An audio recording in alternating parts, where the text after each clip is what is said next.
Welcome to Smart Wealth with Joshua. Your daily stock analysis and catalyst talk.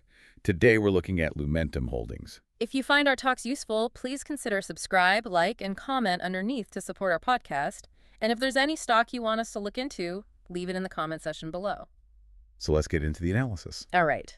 With Lumentum Holdings, it feels like the story has gotten really focused lately. Oh, absolutely. The whole market narrative now is singular and incredibly powerful. They're seen as a pure play leader. A pure play on AI optics, right? Exactly. The optical components you need to actually build out all this AI infrastructure we hear about. They're not just, another tech supplier riding the wave. They're kind of foundational to it.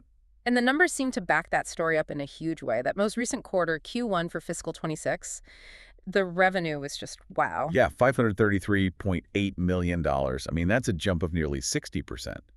58.4% year over year to be exact. That's the kind of acceleration that gets everyone's attention. They didn't just meet the estimates, they blew past them. Right. And what's really key is that this revenue growth, it actually made it down to the bottom line. It wasn't just empty sales. Which is a great sign of operational success. It is. The Q1 earnings per share came in at $1.10.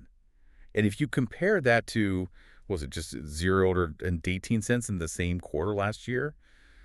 That's a dramatic improvement. It shows real execution. So it's not just volume, it's better margins on that volume. But what really nails down their role in this whole thing is where that revenue is coming from. Yes.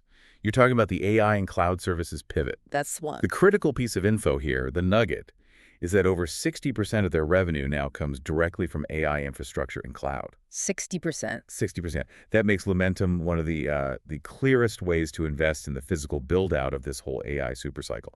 They are the essential plumbing for the biggest hyperscalers out there. Okay, so 60% exposure is amazing for revenue right now. But, it's also a double-edged sword. That's a huge concentration risk if those hyperscalers even hint at slowing down their spending. 100%. We should definitely circle back to that risk. It's a big one. But let's assume for a minute that the build-out keeps going. What's the immediate future look like? Does management think they can keep this pace up? They seem to. The guidance for Q2, the current quarter, is remarkably strong. They're projecting revenue between $630 million and $670 million. So another big step up sequentially. A huge step up. Yeah. And the earnings guidance is high, too, from $1.30 to $1.50 per share. It really signals that they expect this to keep accelerating, that the demand from their big clients is not slowing down at all. Okay, so let's unpack the why. Revenue growth is fantastic, but in a hot sector like this, you've got competitors fighting for the same deals. We need to figure out their competitive moat. What gives Lumentum this edge? It really comes down to their tech. Their specialization gives them proprietary intellectual property and, maybe more importantly, high switching costs for their customers. We're talking about their core products, right? The things that are essential for these next-gen data centers. Yes, specifically things like their EML lasers and the new 1.6 terabit transceivers. Okay, so for anyone who isn't an optical physicist, why are those specific components so important for an AI workload? What's the difference? Well, think of it like this. AI models, they need more than just storage. They need near instant communication between thousands and thousands of GPUs all working together in a cluster. So immense bandwidth, super low latency. Exactly. And that's what EML lasers and these new 1.6T transceivers deliver. They basically allow the data center to handle these insane traffic spikes that you only get from modern AI models. They're like the high-performance highway patrol for all that data. That makes a lot of sense. And because that tech is proprietary, that's the moat you mentioned. A hyperscaler can't just swap them out for a cheaper part from a rival. It would be prohibitively expensive and risky. That's their defense. The cost of downtime, re-engineering the whole setup. It just far outweighs any small cost savings you might get. So it protects their market share. Right. And looking forward, there's a new product launch that analysts seem really excited about, the R64 switch. Yes, the R64 optical circuit switch. This is probably the biggest near-term catalyst. It's a higher-level component, and it's getting close to a commercial launch. Why is it so critical?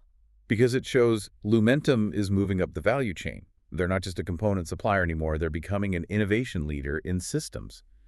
A successful launch event for that product would likely be a huge catalyst for the stock. This all sounds like a really compelling growth story. Strong tech, strong demand.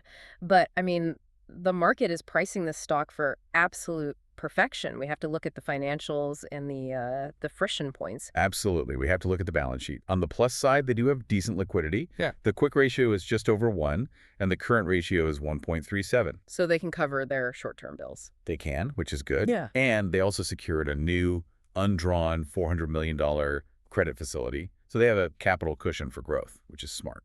And we did see some good signs on the operational side earlier in the year. We did.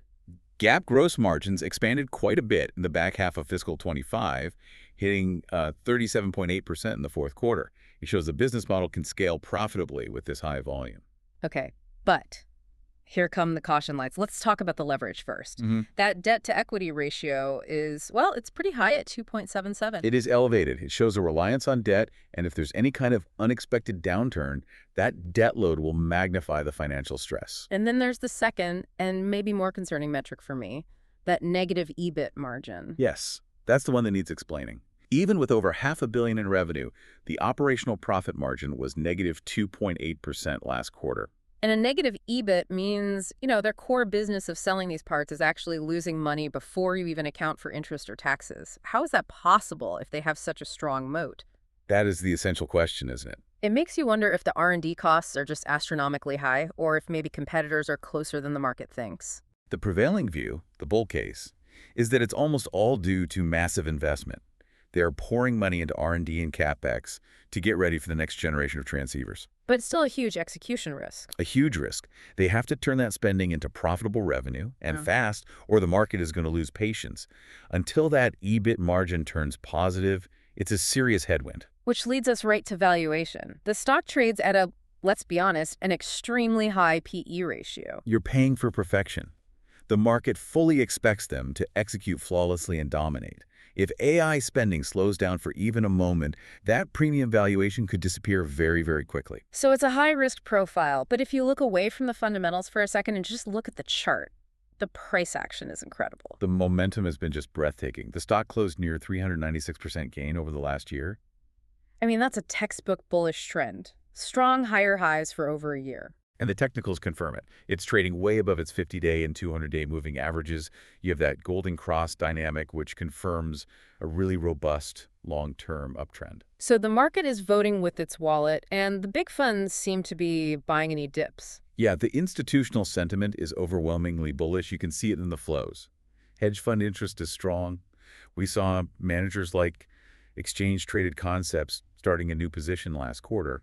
The smart money is definitely betting on this AI supercycle continuing. But that kind of parabolic move always comes with high volatility, right? Oh, it's inherent to this kind of stock. Yeah. Implied volatility is way up, so the swings are magnified both up and down. The stock's beta is 1.48. Meaning it moves almost 50% more than the overall market on any given day. Exactly. But if you look at momentum indicators like the RSI and the MACD, they're not signaling extreme overbought conditions right now. They're still constructive, which suggests the rally still has some technical support under it. Okay, so let's try to tie this all together. We have a clear AI leader, a strong moat, explosive growth, but also high leverage and that worrying negative operating margin. What's the short-term catalyst calendar look like? What should people be watching for?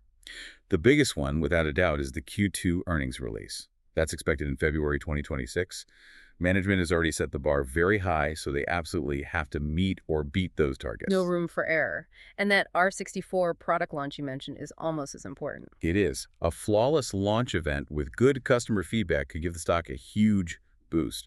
Also, we've got the December 13F filings coming up, which will show us exactly how the big funds are positioned. And what about the speculative chatter, the rumors? Well, the rumors are always focused on two things. Unconfirmed whispers about massive new hyperscaler contracts, and more broadly, M&A speculation. This whole sector is consolidating, so Lumentum is always being talked about as a potential takeover target. Okay, so finally, let's just clearly state the bear case. Where's the biggest risk? It's execution and concentration. First, that sensitivity to hyperscaler CapEx. Remember the 60% number. If the big cloud guys hit the brakes, Lumentum's growth engine just seizes up instantly. And the second risk? The execution. They simply have to improve that negative EBIT margin. They have to prove they can scale profitably. You can't forget the volatility. You can't. That high beta means any bad news, a slight earnings miss, a product delay, could cause a very fast, very severe drop in the stock price. The margin for error is razor thin. That really synthesizes it perfectly. The whole investment thesis here really depends on two things: the global AI supercycle continuing to accelerate, and Lumentum's ability to execute on its launches, like the R64, while fixing their operational margin. Exactly. It's a foundational company, but it is priced for perfection. So, how should an investor think about the time horizon? Well, in the short term, there are definitely tactical trading opportunities around earnings and that product launch. But the primary opportunity here, I think, is a multi-year hold. It's a bet on their continued dominance in AI optical networking. If you believe this AI revolution is really just getting started, this company is right at the heart of it. We hope you found this breakdown valuable. Don't forget to subscribe, like, and comment below to keep supporting Smart Wealth with Joshua. We'll be back tomorrow with more analysis.